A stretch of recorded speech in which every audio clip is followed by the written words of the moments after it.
Sailors speak of many things, of monstrous waves, of lights in the deep, of whispers carried by the wind. But one tale haunts the sea more than any other, a story passed from sailor to sailor, never written, never believed, until now. She is a phantom of the ocean, cursed to sail forever.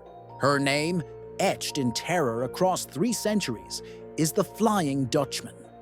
And this is the story of the crew who found her and the darkness that found them.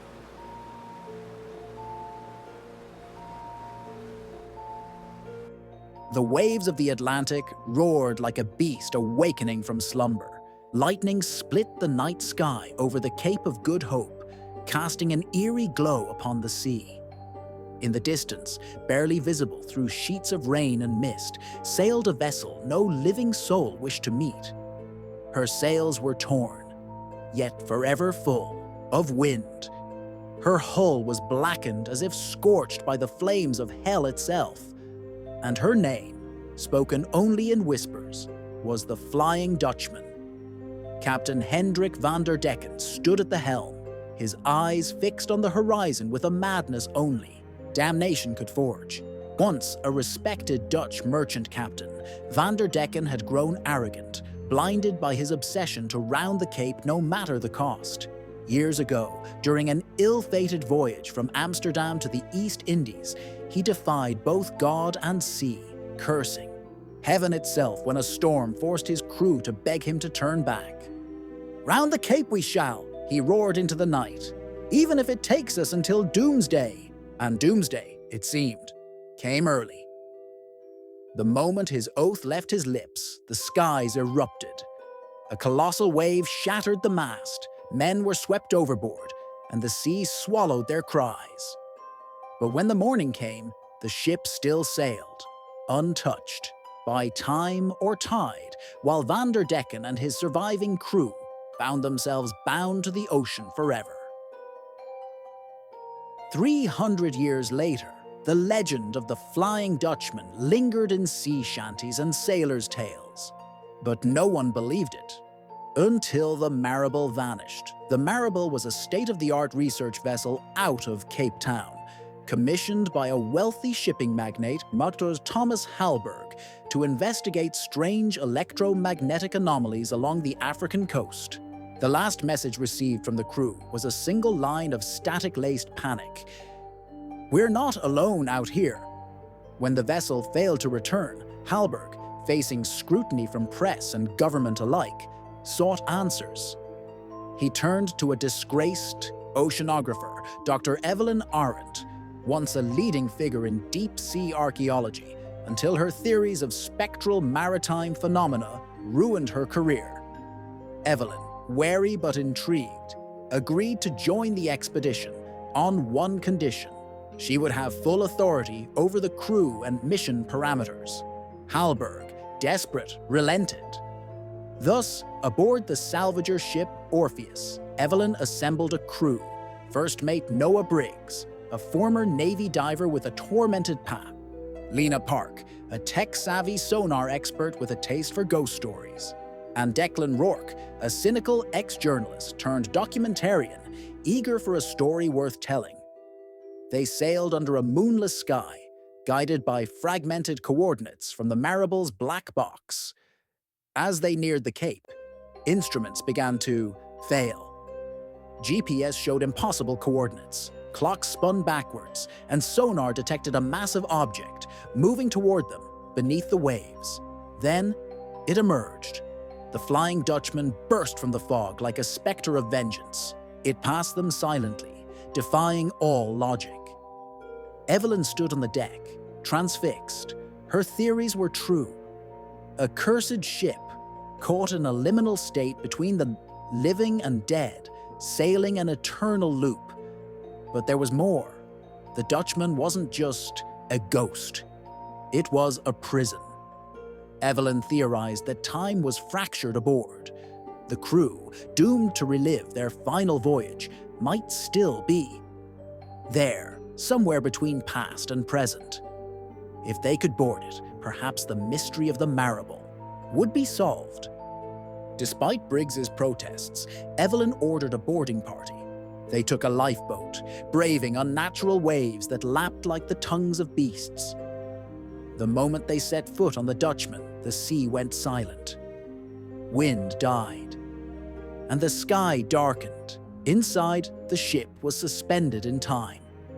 Lanterns flickered, casting long shadows on rotting walls. But the crew, they were there, frozen. Men in 17th century garb moved in endless loops, reliving their final moments. A sailor endlessly fell from the mast, only to vanish mid-air and reappear above. Another mopped blood that never dried.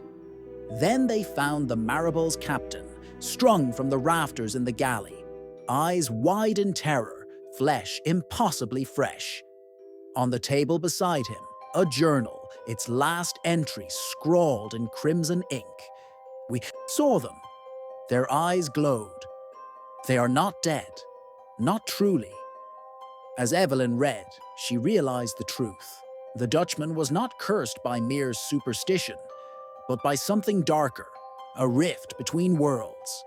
When Van der Decken cursed the heavens, he pierced a veil meant to separate the living from the afterlife. Now the ship was a beacon, drawing souls, pulling in vessels that wandered too close. The Maribel had been claimed, and now Orpheus was in danger. Lena's calm crackled. Back on their ship, the crew was panicking. The Dutchman was drawing them in, its pull like gravity. The sea had become a whirlpool. "Get off the ship!" Briggs yelled.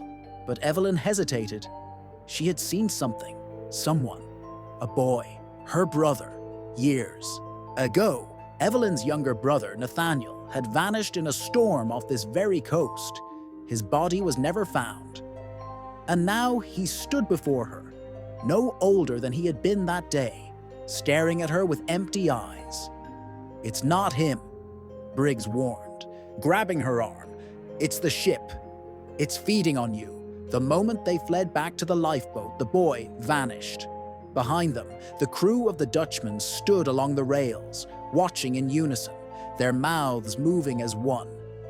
"You should not have come." Back, aboard Orpheus, they tried to flee, but the engines failed. The whirlpool grew. Rourke, trying to document the scene, was dragged overboard by a tendril of black mist. His scream cut short as he disappeared beneath the waves. Evelyn, desperate, proposed one final plan. She believed the Dutchman was trapped in a time loop. If they could break the loop, replicate the original event, and reverse the curse, they might sever the ship's tether to the world of the living. She would return to the Dutchman alone, find the captain, and confront the moment of the curse. Briggs insisted on going with her. They climbed aboard as the whirlpool began swallowing the Orpheus. Below deck, they found the captain's quarters, where Van der Decken stood before a cracked mirror, reliving his fatal vow. Evelyn stepped forward. "Hendrik," she said. "It's not too late." The captain turned, eyes aflame. "Too late? We have sailed for 3 centuries. There is no redemption left." "You're wrong," she said. "Your men, they want release." Van der Decken faltered, his face twisted, in anguish. For a moment, the storm outside paused. The ship groaned. Evelyn handed him the journal of the Maribel captain. "Read it. See what your curse has done." He read, and as he did, his face changed. Age caught up to him, his hands withered. Around them, the ship trembled. The crew screamed, not in pain, but in relief. Then the mirror cracked fully. Light poured from it, like a wound, in the fabric of reality. The captain stepped into it and vanished. The Dutchman began to collapse. Evelyn and Briggs ran. As they jumped into the sea, the ship burst into spectral fire. The whirlpool died, and in its place, calm, they floated under a clear sky. The Orpheus, or what was left, was adrift, but intact. Lena had survived, barely. No sign of Rourke. Back in Cape Town, Evelyn tried to explain what happened. Her footage was lost, corrupted beyond repair. The world chalked it up to a storm and sensor failure. But Evelyn knew better. So did Briggs. So did Lena. Weeks later, Evelyn stood by the shore, watching the horizon. She still heard whispers on the wind, saw shapes in the fog. The Dutchman was gone, but the veil had been breached, and somewhere, deep beneath the ocean's surface, the sea waited. For another storm, for another oath, for the next soul foolish enough to defy its will. Final scene fades to a calm ocean. The wreckage of the Orpheus drifts beneath a rising sun. Evelyn stands on the shore, staring into the horizon. Narrator, soft, haunting. They say the sea forgets no one. It carries their voices, remembers their names, and holds tight to the secrets it was never meant to keep. Cut to black and white footage of the Flying Dutchman engulfed in spectral flames. The Flying Dutchman was never just a ship. It was a warning, a prison, a mirror to our own obsessions, our need to conquer nature, even at the cost of our souls. Slow pan over a nautical map. A red circle marks a region near the Cape. Static and distortion creep over it. And though she's gone, the ocean never lets go.